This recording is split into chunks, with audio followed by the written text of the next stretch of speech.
Last night was raining, so the roof is wet today, and it is morning time.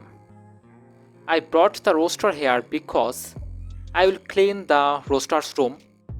The roaster came to the roof long days later today.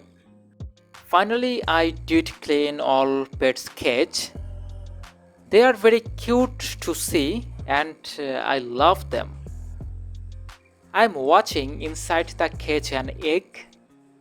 I will take it now. Although it is little, it is delicious to eat.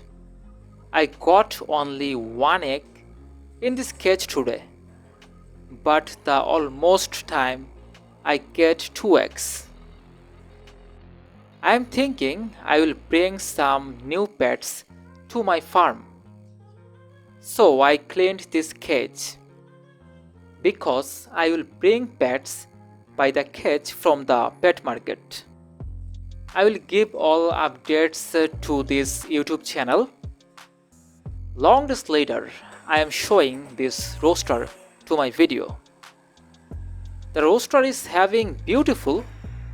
It is being more beautiful than the previous because the roaster is beautiful to see for its golden feather. Also, its tail to not bad to see. The roaster's body has two mixed colors that are golden and black. The next video will come very soon. If you are an animal lover, subscribe to my channel.